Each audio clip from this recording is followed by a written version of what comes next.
So what I thought today is help unravel what we call what is reality. Is that okay? Okay. So let's go with that. Before we do that, can anyone tell me what's the most common word in any language? No? I, right? I'm here to learn how to deal with grief. I'm here to experience manifestation. It's the most common word in any language. And in our meditation also, so now that you've learned it, we start with that, right? Are we doing that? We're starting with that. Who am I? Yeah. So let's see if we can unravel both what we call reality and that which we call I. Because I is the experiencer of reality. Correct? I is always experiencing reality. I am here to learn to deal with grief. I had Chinese food last night. I went to this movie. I was once a baby. I was once a teenager. I am having a great time. I am suffering. So it doesn't matter what the experience is. Doesn't matter what the experience is. I is always present. Correct? You can't have an experience unless there's someone to experience it, and I is there to experience it. I is present in every experience. So the first thing we should see that right away, without even having to think about it, that experience is in time. But that which you call I, which is always present in every experience, couldn't possibly be in time. Common sense tells us. I had the experience of a child. I had the experience of a baby. I had the experience of Chinese food. I is the constant, timeless factor in every time-bound experience. So far, so good? Now, experience is not only, at least it's experience in time, but is experience even graspable? So can you now, right this moment, experience your childhood other than in imagination? You can't, right? Can you experience yesterday? Can you experience this morning? Can you experience 5 minutes ago? Can you experience 1 minute ago? Can you experience 1 second ago? Can you experience the beginning of my sentence by the time I get to the last part of my sentence? You can't, right? So just from this, it's very obvious that no experience is graspable. You can't grasp it.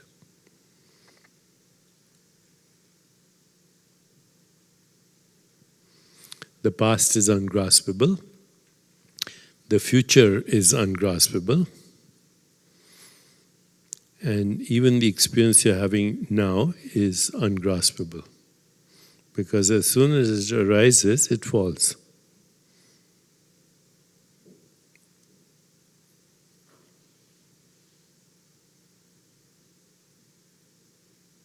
That's clear, right? That's why the German philosopher Wittgenstein, he said, our life is a dream, we're asleep. But once in a while, we wake up enough to know that we're dreaming. And so what do we wake up to?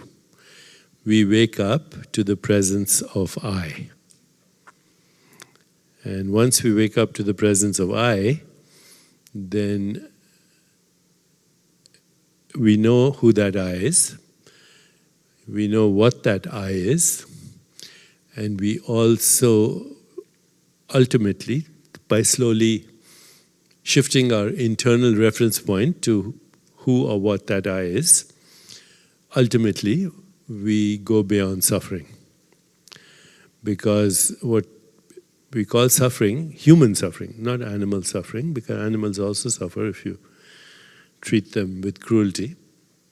But human suffering is because we are trying to grasp that which is ungraspable. And furthermore, we don't know who or what I is. So the more we get to be intimate with I, which is also called the self, so the self, the more we get to be intimate with I, we're also intimate with ungraspable experience. We know how to have the fullness of experience, but yet not be bound by it. So it doesn't mean we deny experience, because there seems to be some continuity. We say, I might have once been a child, but I'm still the same person. Okay. Do you feel you're the still person, same person? In a deeper level, there's no such thing as a person, because that which we call a person is also an experience. Right? The person that was the baby, the person that was the child, the person yesterday. So the continuity is in being, not in the person. The person is an experience in being, and I is being. Awareness or self or that which we have to use words, that which is called consciousness, because consciousness is the I in every experience. So I'm going to take you through 11 principles that I actually wrote down this morning. So Renee was very kind to create a PowerPoint out of that. And we're calling them the 11 laws of reality. So for the next 90 minutes, I hope you can just grasp these totally and completely. And once you grasp these totally and completely, then that'll set you on a journey. Okay. So before I start showing you these 11 laws, 11 principles, let me ask you some simple questions, okay? What's that I'm pointing to? Shoes. What's this? What's this? What's this? Okay. What's this? What's this? Okay, so everything that you've said is both correct and incorrect. The word shoe is a human construct for an experience. So if a baby was looking at that shoe, it wouldn't know before it's learned language, and when it just shows up in the world, the baby shows up as a being, as awareness.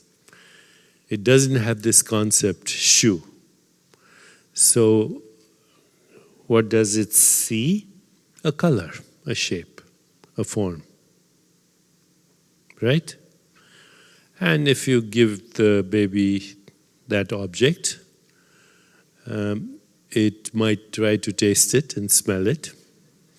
It might even try to eat it. And it might enjoy it, it might play with it. And then, of course, we introduce this construct, human construct, that's a shoe. And by the way, that's your hand. But the hand is also an experience, right? That which we call a body is also an experience. How do you know you have a body? You have an experience that then we call a body. So, words in language, in human language, are constructs for raw experience. Raw experience at the level of seeing is form, color, shape, which are the same thing, by the way. So that's a color, and the only difference between that color and that which we call the carpet is color. Without color, there's no form. And without form, there's no shape. They're all interchangeable. So raw experience at the level of seeing is color, shape, form. At the level of hearing is a sound. At the level of tasting is flavor. At the level of smell, it's a fragrance. Level of touch is a sensation.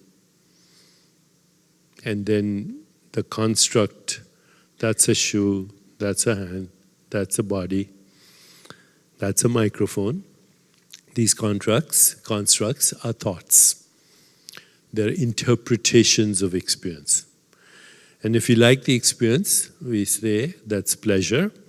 And if you don't like the experience, we say that's pain. This is the totality of all experience. The totality. There's nothing outside this. Okay, there is sensory activity in the form of sound, touch. I won't say touch, in the form of sound, sensation, image, shape, color, form, fragrance,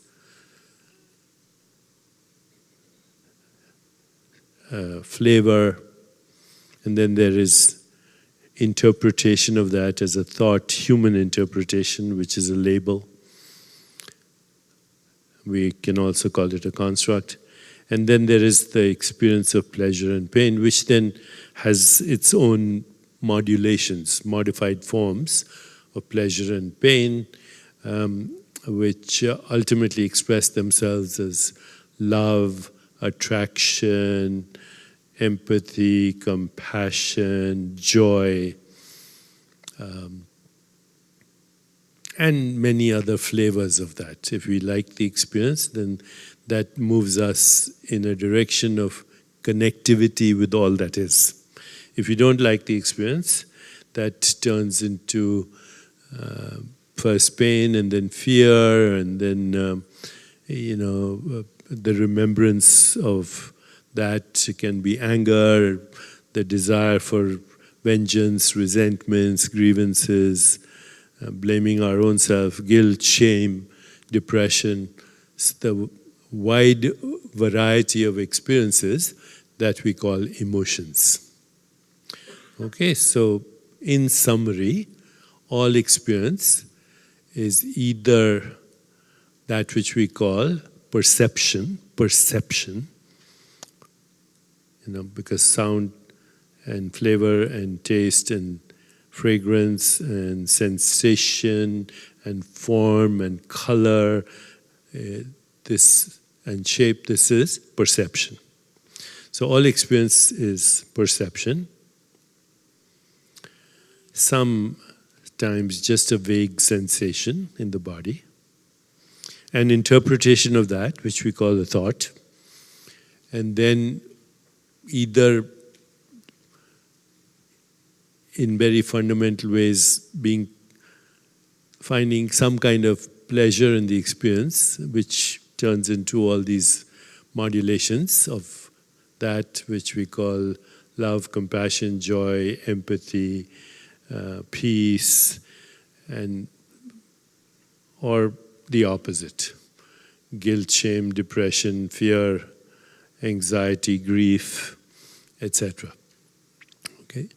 This is the sum total of all experience. But the question is, who or what is having that experience? And we also already said, that which has that experience is, we call it I. Now if I ask you, where are you right now? You're most likely to say, I'm here. Correct? So where are you guys right now? Yeah. And where am I? Yeah. So this is a perception, right? Somehow, I am somewhere here, and that which I call the other is somewhere there. So as we go through this, let's see if we can see that as a hallucination. Okay, because that's not what reality is. Okay? I is having, even before going there, I is having, that which I call I is having the experience of this, is also having the experience of this, and is also having the experience of all this and this. So I, as the experiencer, is not here. It's not there. Is not there.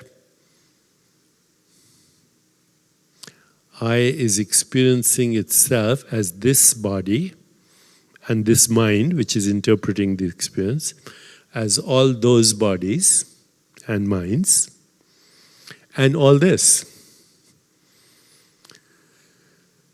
In other words, I actually ultimately doesn't have a location.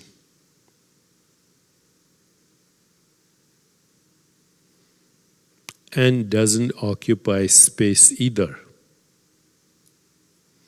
Because if it had a location and occupied space, then we'd see it. But I can't be seen. Without I, though, there is no scenery. This, that, and all this is part of the scenery. And the activity of I that allows us to experience both that which we call the seer and the scenery is called seeing. So I is simultaneously the seer, the seeing, and the scenery. That's an abstract concept for most people, because from the moment they were born, they were bamboozled by language into constructs. This is me, that is the other, that's a shoe, that's a microphone, etc. And as long as we are bamboozled by constructs, we will never know reality. The constructs are useful. Without those constructs, we wouldn't have shoes, okay, or microphones, or spaceships, or that which we call a body, even that which we call a mind. The body is a construct for this experience. The mind is a construct for the experience that we call thoughts and emotions and feelings and imagination and creativity and all of that. Introspection, insight, intuition. That's we call it mind. It's a human construct.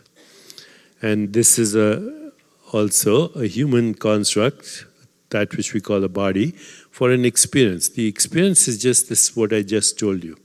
Sense perceptions, images, feelings, thoughts, interpretations, all of that. So far, are you all with me? So now let's go into some definitions. So, scientists talk about matter. And so when you ask scientists, what is matter? They say it's mass. It occupies a space. But I think from the little bit we've discussed this morning, already we can say matter or mass, objects, including the body. We can right now say there are, at least in our interpretation of reality, there are two kinds of matter, biological matter, which is called an organism, human organism, bacteria, animals, plants. So that is what we call biological matter. Okay? And then there is that which we call inanimate matter. But for now we can say that both of those, the biological organism that occupies a location in space-time, or seems to be occupying a location in space-time, both biological matter and inanimate matter are experiences in that which we call I. And for now, we are using the words consciousness, awareness synonymously for that word, I. I is experiencing matter. So instead of actually calling this an object, can we also, I'm not telling you to discard that human construct, but we can also call it an experience. Okay? So now let's go to the second principle. As scientists explore, and by the way, if we said this at a science conference, 99% of scientists would say bullshit. Okay? But that's okay. That should not prevent us from exploring reality. Just because most scientists are still living in the superstition of materialism, then it's okay for them to say what they say from their conditioning, scientific conditioning. Okay? So if we go to scientists and say, well, what is matter composed of? They'll say it's composed of subatomic particles. They call them particles. Okay, atoms. What are they made of? Well, they're made of protons. These are positive charges. They're made of neutrons, no charge, electrons, negative charge. And how do we know that there are particles? Well, you know, these days we have amazing microscopes, ultrastroboscopic ways of looking at fundamental particles at the Hadron Collider. So as particles, matter is an experience. Somebody has to experience that thing that they call a particle, the scientist, through this very special instrument, which is also an object of experience. Okay, so as particles, they are an experience, but we also know that subatomic particles, as described by scientists today, have a dual nature. That is that they're waves of possibility at the same time. So before you see a particle or before you measure a particle, it's a wave of possibilities. And if you ask scientists where do these waves exist, they'll say they exist in Hilbert space. And if you ask the scientists what is Hilbert space, they say it's a multi-dimensional infinite space.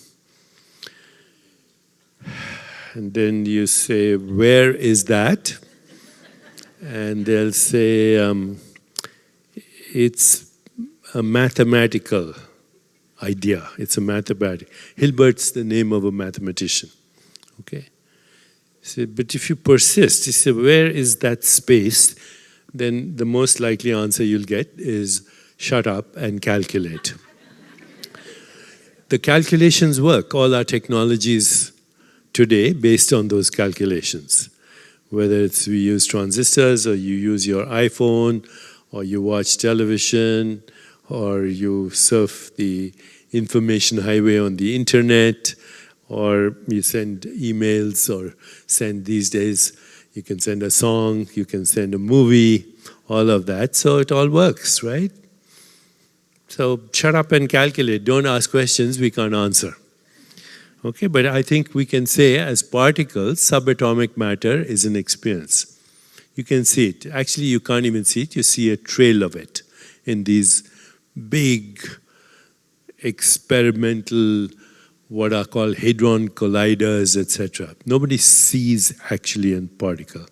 They see a trail of it. They measure something that's already happened. And what has happened is a space-time event. Okay, it's a space-time event, that evanescent, fleeting, arising and subsiding of an experience.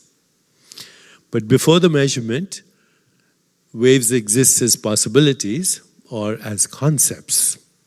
Okay? So subatomic matter is both an experience and a concept in consciousness.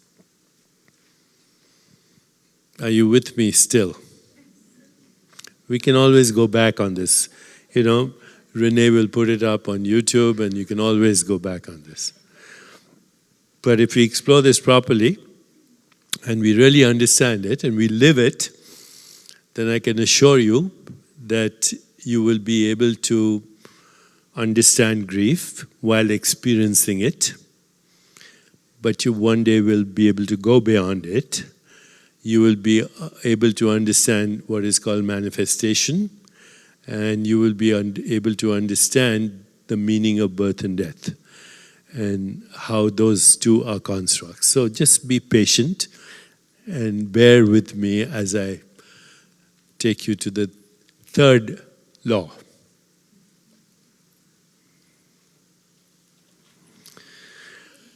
Experiences and concepts are activities in consciousness. By the way, consciousness is the same as I. We're not referring to the body-mind as I, because the body-mind is an experience in I. Okay? So experiences and concepts are activities in consciousness. We experience them in consciousness, they occur in consciousness. We know them in consciousness, and ultimately they are modifications of consciousness. Modifications means modified forms of consciousness. Modified forms of I. Modified forms of that which can also be called awareness. Awareness, consciousness, and I are the same thing. In other words, this shoe, or that which we call a shoe, is I. It's just a symbolic representation of I. That which we call a microphone is I. A symbolic representation of I. That which we call a body is a symbolic representation of I. That which we call mind is a symbolic representation of I. And that which we call the world, this building, La Costa, those galaxies, those stars, they're all I. Symbolically, given names to experiences in I. The experiences are happening in I, they are activities of I, they are modified forms of I, they occur in I, they are known in I, they subside in I as soon as they occur, and then they go away, only I remains. The great poet, Sufi poet Rumi, he said, I'm so small, but how can this whole universe be inside of me? In one of his poems, he says that. I appear so small because I appear like this. How can this whole universe be inside of me? In one of his other poems, he says, I look into your eyes and see the whole universe not yet born. In one of his other poems, he says, we come spinning out of nothingness, scattering stars like dust. Because everything that we call reality is an experience. And then its interpretation is a concept.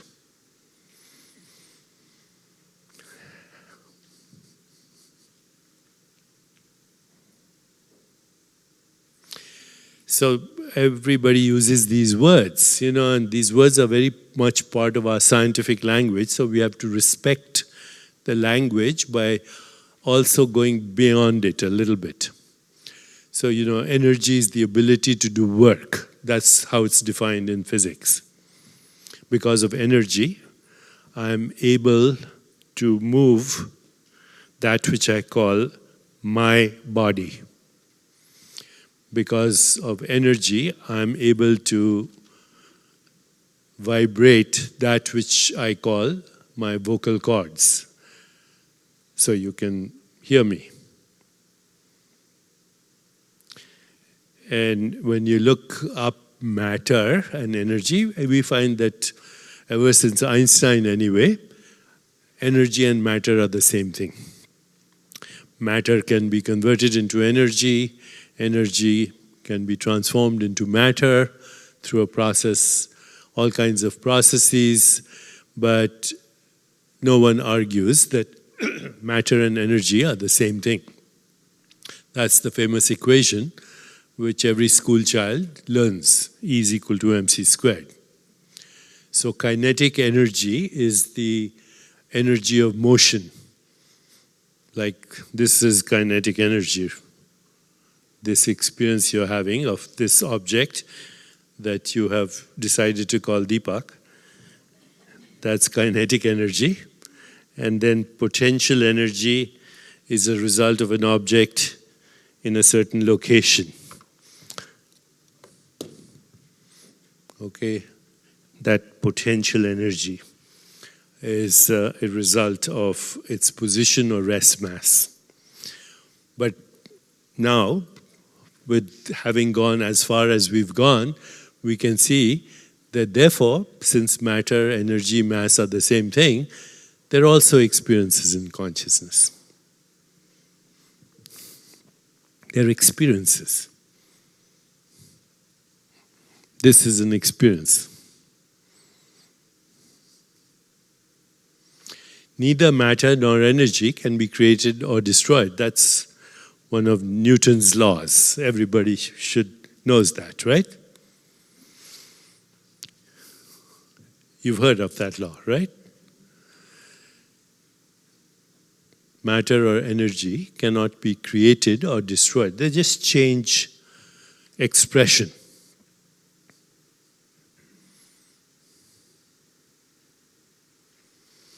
Since their source as concept and experience is in consciousness, consciousness cannot be created or destroyed. I cannot be created or destroyed.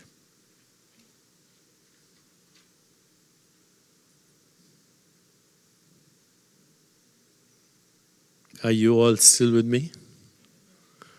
Okay. We can, as I said, come back to this and we can explore this. This is what we should be doing for the rest of our life.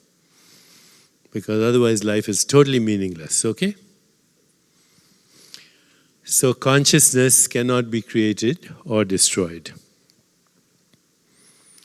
Consciousness eternally modifies itself as experience in the form of concepts and the experience that we call matter and energy.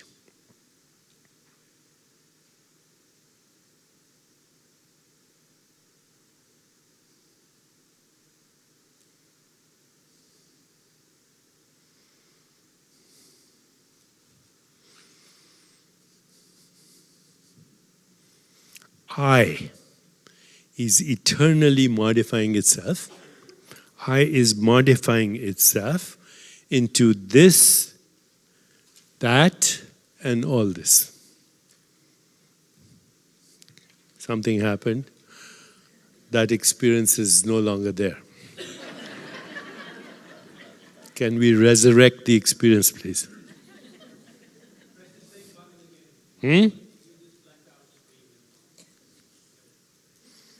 Genius. Okay, so I is eternally modifying itself as this, that, and all this. That's the true meaning of the Sanskrit expression, Tattvam Asi.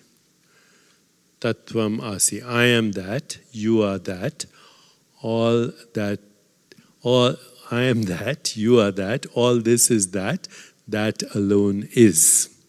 Tattvam Asi. It's a very famous expression in the teaching of the Vedanta, which is the teaching of reality, of consciousness. I am that, I am that, I am that, I am all this. That alone is. Now we can use many words for that I in its pure form. Brahman, God, Theosphere, Ein Sof, Allah. Words are convenient as labels, but they don't describe ultimate reality. That's why Rumi's, again, I'm quoting a lot from him today, he says God's language is silence, everything else is poor translation. So I'm doing my best right now with the poor translation. Okay? Consciousness, or I, is eternally modifying itself as experience in the form of concepts and the experience that we call matter and energy.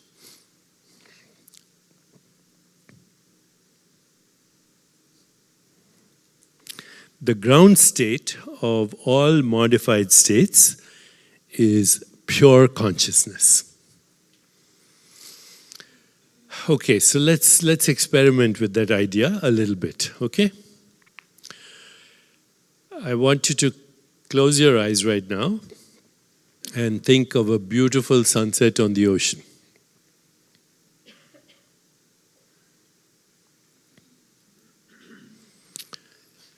Now think of the house where you live right now.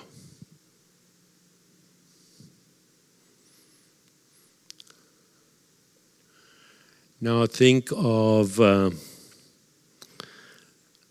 the face, or see the face of someone that you love.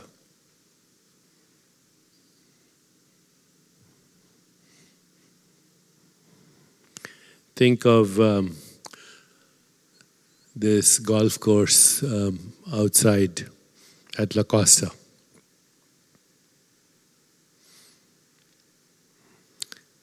Think of the room that you're occupying right now for this course.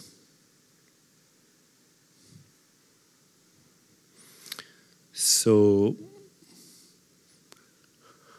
let's move from those images into sounds. Think of the sound of your mother's voice. Hear it.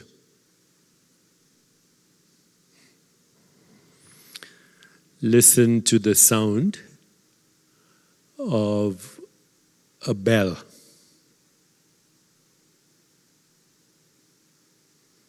The chime.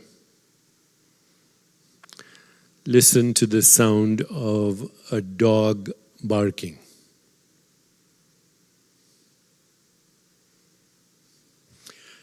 Listen to birds singing.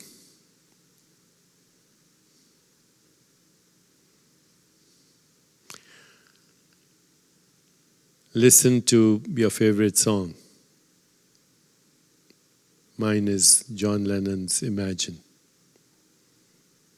If you've heard that song, listen to it.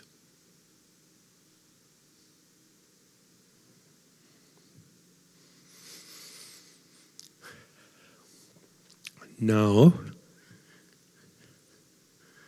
let's try some sensations. Experience the sensation of that which we call a hand touching the rough bark of a tree.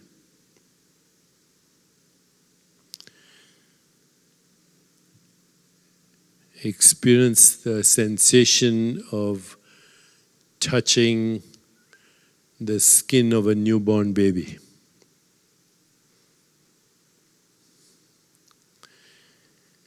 Experience the sensation of walking barefoot on the beach.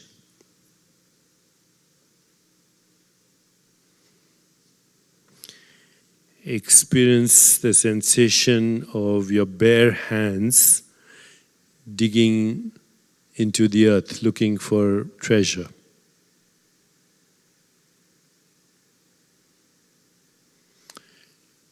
Experience the sensation of the soft petals of a rose.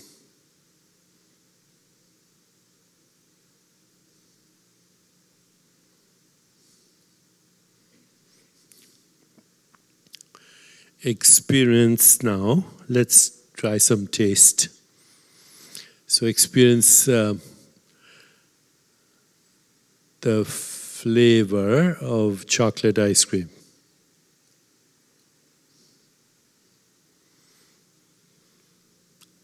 Experience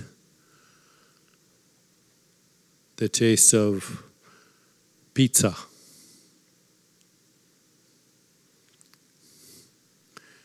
Chinese or Indian food.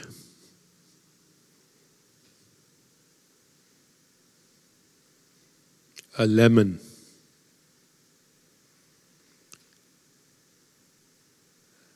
A strawberry.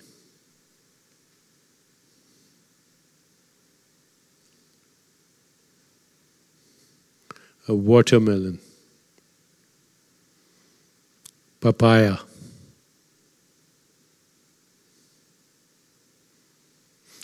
And finally, let's experience some smells. Experience the fragrance of a pine forest. The fragrance of lemon.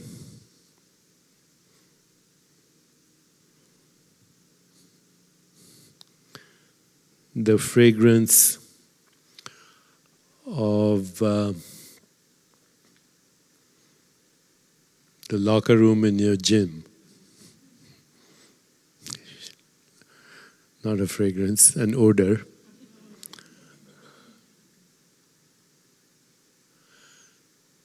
Okay, now just experience sensations in your own body.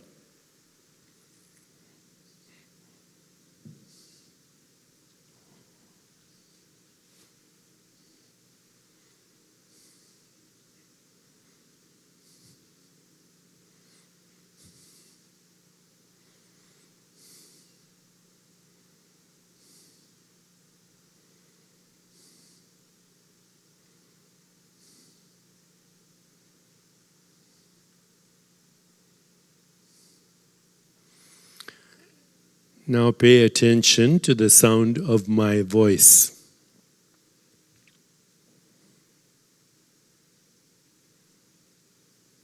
Pay attention to the sound, the soft humming of the air conditioner, if you can hear it.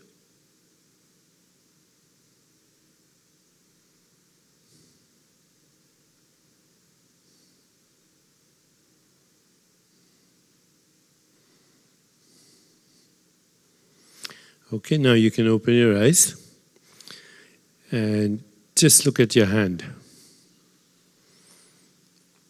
And now look at your feet.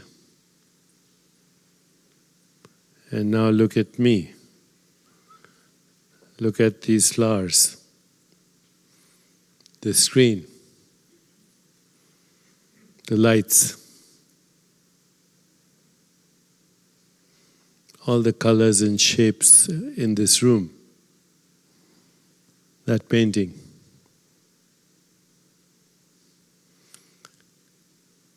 Experience just on the level of sensation your left foot. Just on the level of sensation, the tingling in your face.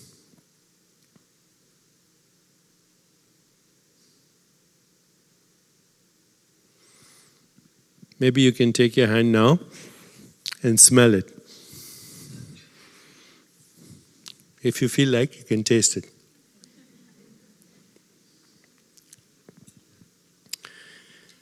Think of when you left home to get here, the airport or the car or whatever transportation you took. Think of some experience when you had as a child. Anything, maybe a school, a teacher, your parents, your siblings, your bedroom.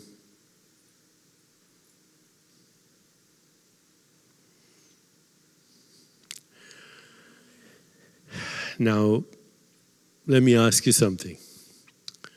Where were these experiences before you thought of them?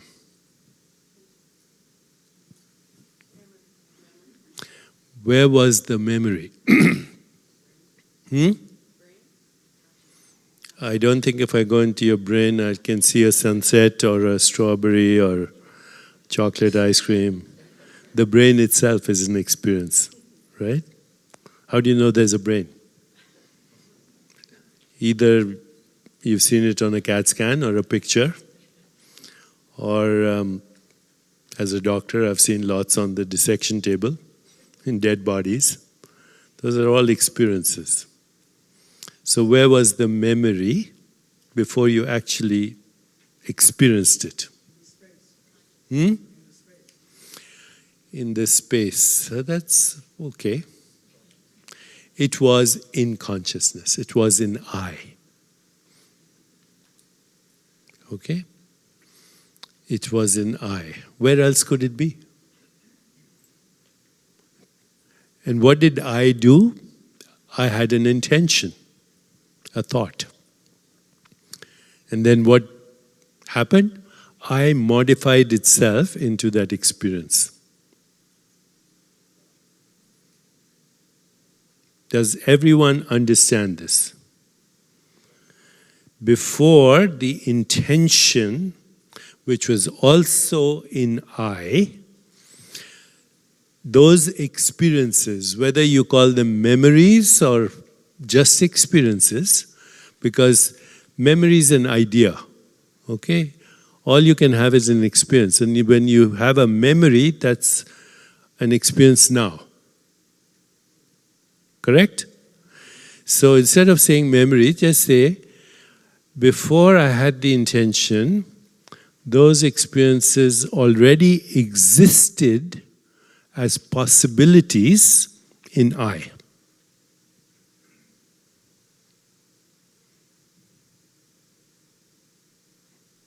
Before I asked you to smell the hand, did you have that experience? No. But then you had an intention, then you had an experience. So I modified itself into the experience smell. I modified itself into the experience painting, lights, etc. Every experience that I had you go through just now, and it was a whole range of experiences, sounds and textures and tastes and smells and perceptions. You don't have the perception of your hand till I asked you to look at it. You didn't have the perception of your foot till I asked you to look at it. You didn't have the perception of these flowers till I asked you to look at it. But they existed in awareness. They had to. They only manifested an experience when I decided to have the experience. So I modifies itself into experience. I by itself is a field of possibilities. I by itself is potential for experience. I by itself doesn't have the experience that we call form or taste or smell. But without I, there would be none of those experiences. So I is formless. I doesn't have a form. That's why it doesn't have a location. That's why it doesn't exist in time. That's why it's eternal. In the Bhagavad Gita, when we read this teaching from Lord Krishna, he says, water cannot wet it, wind cannot dry it, weapons cannot shatter it, fire cannot burn it. It's ancient, it's unborn, and it is not subject to death. I exists eternally as infinite possibilities. So that ground state before experience is called pure consciousness. Pure consciousness because it hasn't yet modified itself into this experience or this experience or this experience or that experience or this experience, any experience, whether it's a thought, it's a sensation, it's an image, it's a perception. Before it modifies itself, it just exists. That's why we also call I pure existence. Pure existence, pure awareness, pure consciousness. The ground state before it is this or that or that or this or that or all this or the universe.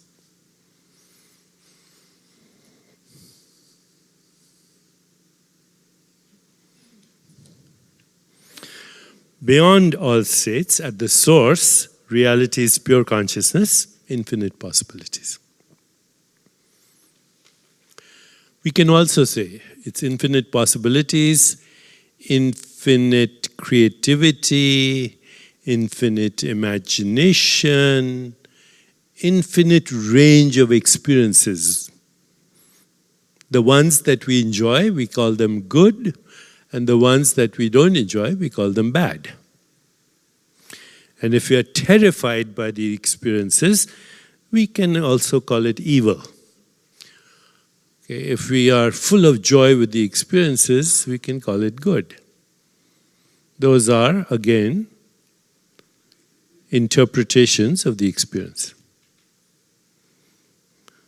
Being infinite possibilities, consciousness can only express itself with maximum infinite diversity. Infinite ways of knowing. Infinite knowers. As the individual consciousness that I call Deepak, or you call Rosemary, or whatever name you give that, as the individual consciousness, you are pure consciousness attached to a finite number of experiences. Is that sentence clear? As the individual I, which we give a label, Deepak Chopra, Roger Gabriel, etc., that is infinite consciousness, pure consciousness, attached to a finite number of experiences or memories, as you said. But beyond those constructs, beyond those experiences, you are also the infinite being. And many people over the ages have said this in different ways. You know, we are divine beings having a human experience. We are spiritual beings having a human experience. We are God having an experience. We are non-local beings having a local experience, on and on. People have said this. In many theologies, they've also said reality is both immanent and transcendent. Immanent means now here, and transcendent means not here. Rumi, again, beautiful poem, he says, the real reality is not here. The real reality is behind the curtain. In truth, we are not here. This is our shadow. And what is the shadow? It's the appearance and non-appearance of modified forms of I. expressing itself in that which we call space and time. So at the source, you are the infinite being. At the source. Now here, which is also nowhere, the same word. Now here is location in space-time. Nowhere is everywhere, transcendent. We are both. But we can clearly say that we are not a body-mind. The body-mind is an activity in I. We are not any experience. We are the source of all experience. So when we stop identifying with transient modified states, and transient modified states are evanescent. They're illusory in a sense because they appear and disappear in the blink of an eye.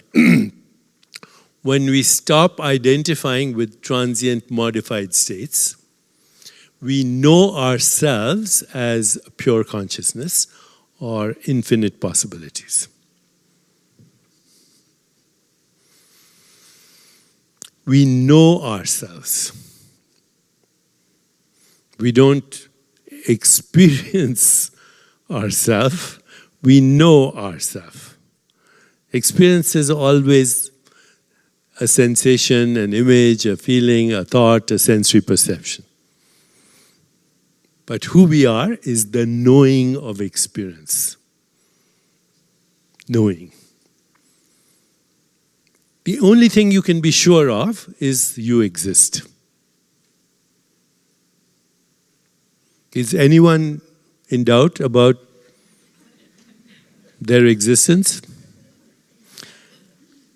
So the only thing you can be sure of is existence. Then everything else is a modification of that. That's why I said pure existence, pure consciousness, pure awareness, infinite possibilities, pure creativity, and then every other attribute that you want, infinite love, if that's the direction you want to move in.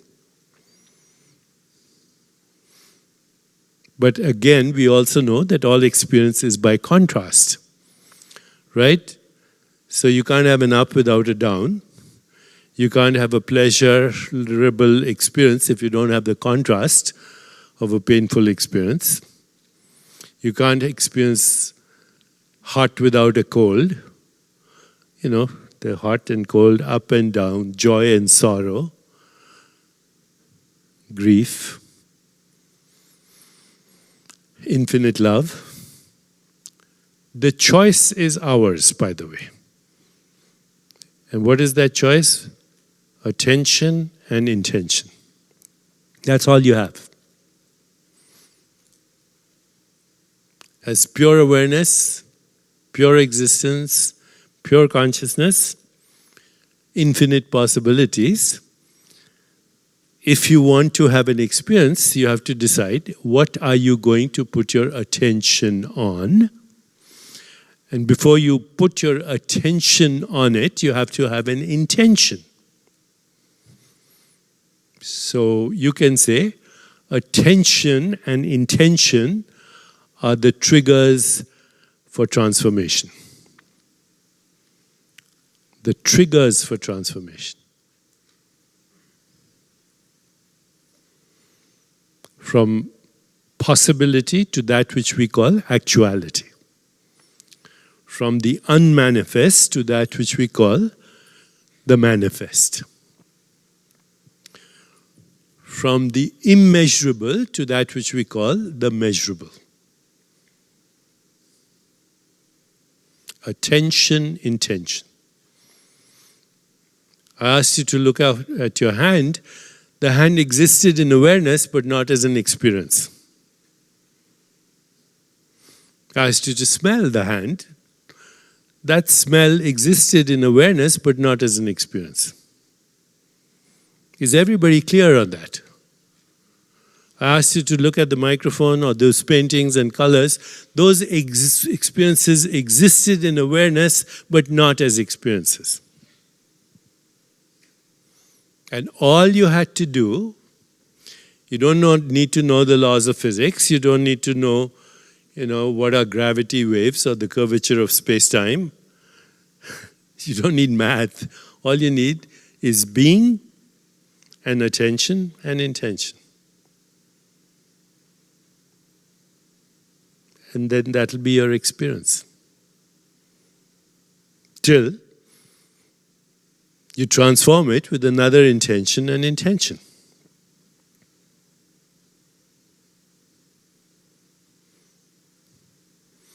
So now let's see if every day we have a shift in what we call our experience of reality.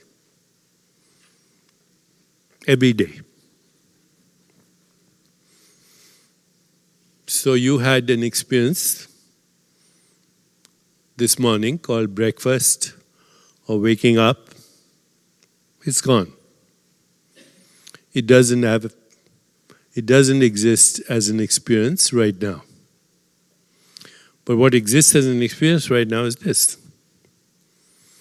And then after this, what will be an experience is a break or whatever, and then lunch.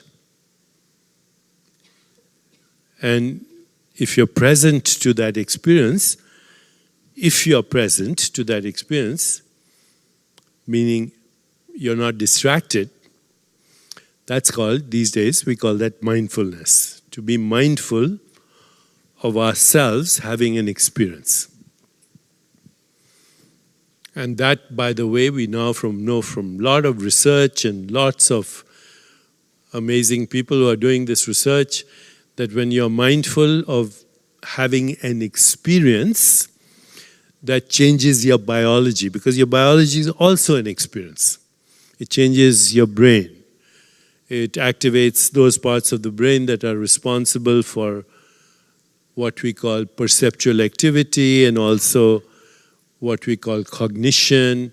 It expands the range of our ability to experience more. It prevents things like Alzheimer's. It changes your gene expression. It prolongs your life. And it improves the quality of your life depending on what you're putting attention on as experience. So that's called experience and being mindful of experience. Mindful, whatever the experience.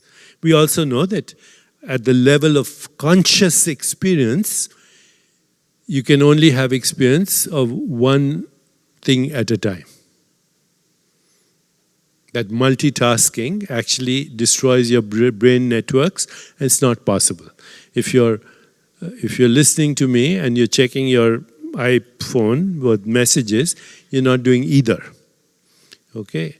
You're just moving from one thing to the other, and that'll cause stress. And stress then will cause all kinds of biological havoc in your body. So one thing this weekend, if you go back, when you go back, just pay attention to one thing at a time. And if you pay attention to one thing at a time, that's also called being present. Okay? Being present. And what are you being present to? You're being present to the I in the experience. Slowly there's this unfolding that the I in me is the I in you as well. And when we see the I in another person, we call that love. When we see the I in an object, we call that beauty.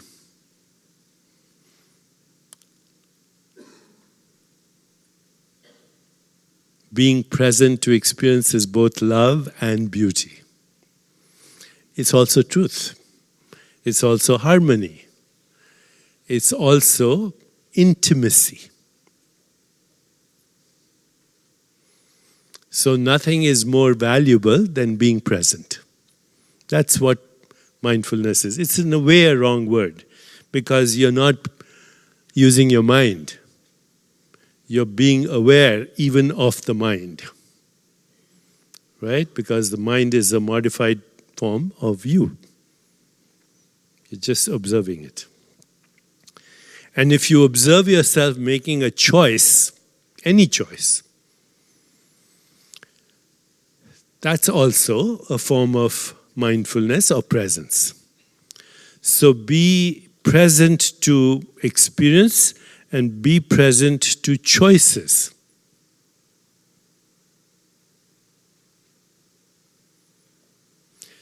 In today's language, that is called metacognition. Metacognition. It is the highest intelligence a human being can be capable of. And that is just being present to experience and to choice. And your life will transform completely and totally. A great Indian teacher by the name of Krishnamurti used to say, the highest intelligence is the ability to observe yourself without judging yourself. So what are you observing? You're observing experiences and you're observing choices. You don't have to exercise willpower, be disciplined, have plans, have driving ambition. These are all ultimately leading to failure and stress. So I don't know how farther along has the meditation gone. Are we doing those 4 intentions at the end? Already? Okay. So that's good. So we ask ourselves those questions before meditation. Who am I? What do I want? What's my purpose? What am I grateful for? And at the end of meditation, we also have choices that we introduce as intentions. Joyful, energetic body, loving, compassionate heart, reflective, alert mind, lightness of being. If you have that, you have everything. Literally, you have everything. What more could you want? Yeah, they're part of your meditation. So, joyful, energetic body, loving, compassionate heart, reflective, alert mind, and lightness of being. Okay, so we've actually just those 4 intentions and the reflections, and then the mantra meditation and letting the mantra kind of fade away. Ultimately, we have the whole range of experience. And we also have that which is having the experience.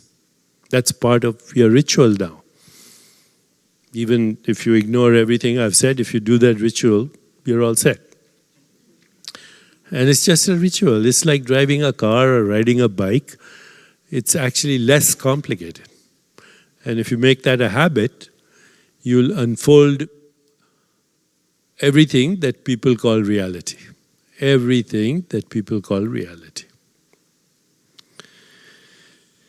So what does metacognition ultimately lead to? It leads to what we call the experience that we all want, the ultimate experience, which is knowing what is reality and also knowing how to transform reality.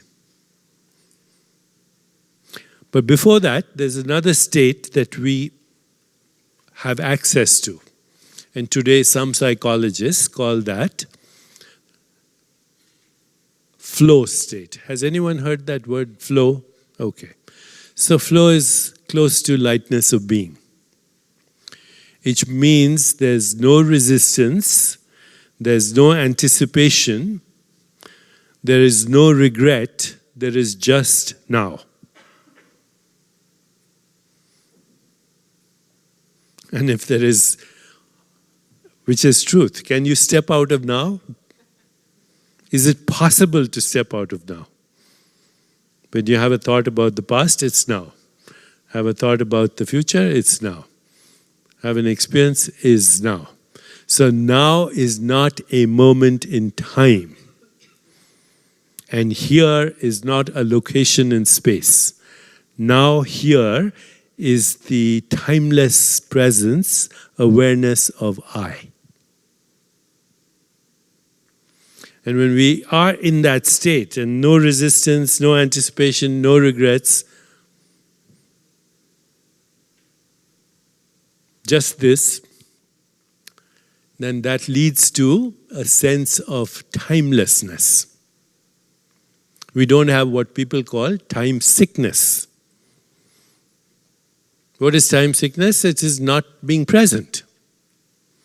And when people don't have time sickness, their body gets inflamed, their heart rate speeds up, their platelets get jittery, they have inflammation in their body, and then, of course, because they're constantly saying to themselves, I'm running out of time, they frequently have a heart attack or something, and then they run out of time. Okay? So, what is flow? It's presence and therefore a sense of timelessness. What is flow? It's also richness of experience. Richness of experience.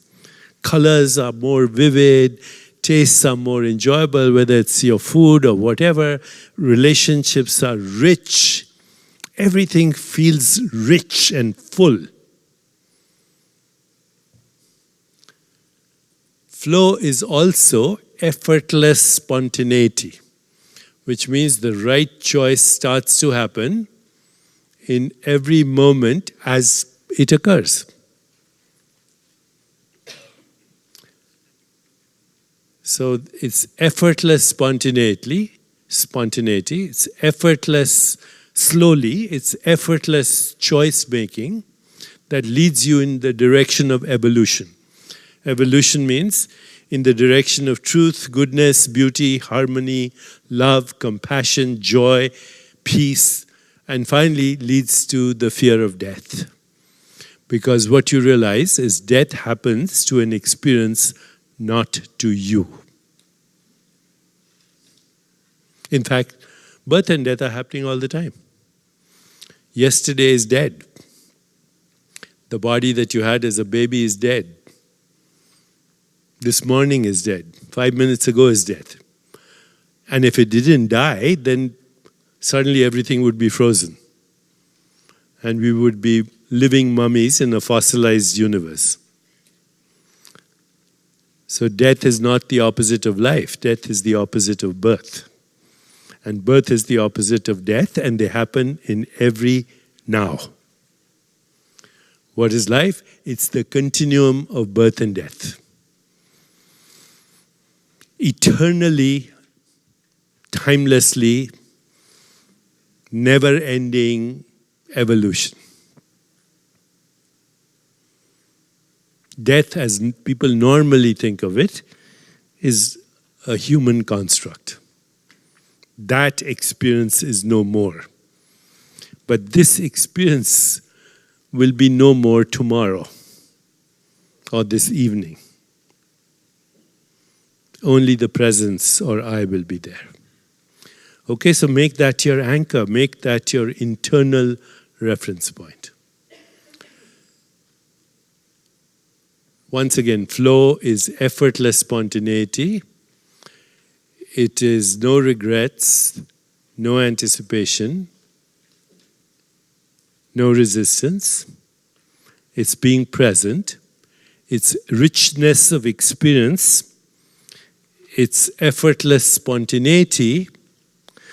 And it is also absence of the experience that humans call the ego self. The ego as somebody right here, the ego as a contracted eye squeezed into the volume of a body at the span of a lifetime, is another hallucination. But when we are present, slowly the ego dissolves. People say, how do I fight the ego? And that is a statement that the ego asks. Okay? Fighting the ego is the ultimate melodrama of the ego. But when you're present, ego dissolves. When you're present to what? To experience, to sensations, whatever experience, sensory experience you're having, even present to your thought, then the ego dissolves. So this is flow, and this leads ultimately to the expansion of consciousness. In contracted consciousness, we live in fear. In expanded consciousness, we experience love, joy, peace, compassion, equanimity. We are moving in the direction of truth, goodness, harmony, beauty, all of that. And no experience is outside of consciousness. Whether you're having it right now or not, no experience is outside of consciousness. If there was, you'd never know it. Okay? No experience is outside of consciousness, of awareness. So every day we go through three kind of modified experiences of ourself. One is, we call it the waking state, which is right now. This is the waking state. I hope you're all in that. Okay, waking state is this. But I think if you follow the lecture so far, the waking state is a waking dream. It's a lucid dream. By dream, I mean it has no permanence to it. It's arising. It's like a movie. We are experiencing it right now, but then tonight you'll go to sleep. And in the sleep state, what you'll have is a dialing down of the excitations of consciousness that we call the waking state. And as we dial down, those excited states, they also become a little faint. They have what I call leaky margins, and we call it the dream state. We still experience ourselves in the dream, we experience other people, we experience locations in space-time. Only after waking up, we say, oh, that was a dream. And what I'm asking you to wake up to this. And then you look at this also as a dream. Now, of course, because we like to enjoy our experiences, we can upgrade the dream and create heaven, or we can downgrade the dream and create what is called hell. Or we can totally be confused about what we intend or attend and call it purgatory. The choice is ours. Since you are experiencing this waking dream, the choice is, shall we upgrade it or not? And the more you get in touch with your innermost being, awareness, the more you have what you call mileage for the upgrade. So if you want to get more mileage, more miles on the upgrade, get in touch with yourself. Be mindful of experience. Okay, but at night something else happens. And that something else happens is when the excitations of consciousness totally dial down and there's no experience. And we call that deep sleep. There is no experience, but there is awareness. Just like when I told you, experience that flower, it was there in awareness before you had the experience. Or I told you, experience your foot or experience your hand. All of that was in awareness, but there was no experience. For you in deep sleep, there's no experience of body. For others, they can see the body because their consciousness is in an excited state. They can see the body, they can see themselves. But for you in deep sleep, there's no experience, there is awareness. Awareness, as we saw, can neither be created nor destroyed. And because it can neither be created or destroyed, it is timeless, eternal being. That's what it is. So every day we go through the experience of birth and death. Every day we go through the experience of excited states of consciousness, or what we call subtle states of consciousness, the dreams, which are more subtle than this one, which is very lucid. And then we go into absence of all experience, called deep sleep, which is death.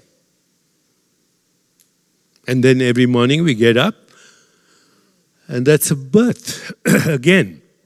But birth with freshness and the memories that we have attached ourselves to. They don't go away because in consciousness all exists. In consciousness all exists. The past, what we call the past, the present and the future, it all exists now. All exists now.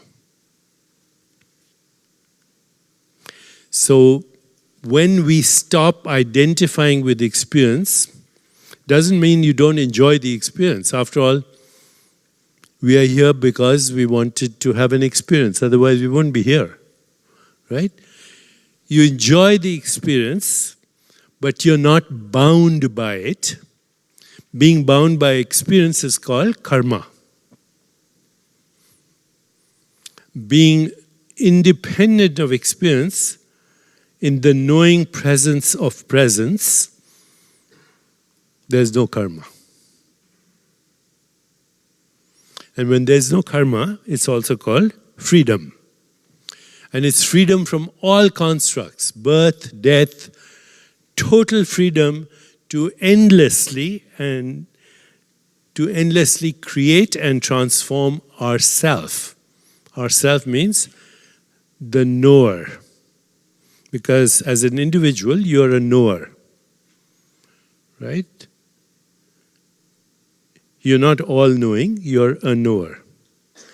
So, we have the freedom to endlessly transform the knower, the modes of knowing, and that which we call the known.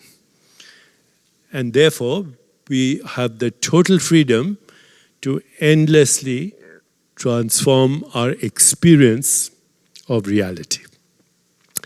This is an adventure. And this is an adventure that should never stop. It's an adventure of consciousness as the play of the universe. Now that ultimate consciousness, pure consciousness, is all observers, all modes of observation, and all objects observed. So when you look at a bird, the bird that you see, the eagle that you see, the dolphin that you see, the alligator that you see, the tree that you see is a human experience as that particular shape, form, etc. But the knower in the bird is having the experience of the bird body, the bird mind, and the bird universe. The knower in the dolphin is having the experience of the dolphin mind, the dolphin body, the dolphin universe. Because there is no such thing as a universe. There are infinite universes because the one knower that we call infinite being, pure consciousness, is modifying itself into infinite knowers, infinite modes of knowing, and infinite universes known. As we go back beyond all the constructs, beyond all the experiences, beyond all the interpretations of experience, then our innermost being is that knower, which is all knowers, all modes of knowing and all things known. So even though we spent like 90 minutes exploring this in a very abstract way, I think you see that even simple rituals like our meditation, the reflection, the transcendence, the intentions, and then being mindful, metacognition of experience and choices, it's all very simple, it's all very doable. It takes a long time to express this, but this is our birthright, to know ourselves as timeless beings on a cosmic adventure. Okay, since the perception of change says it's 11 a.m. California time, I will stop here and we'll come back in 30 minutes and then you can have questions and we'll explore them. Okay? Thank you very much.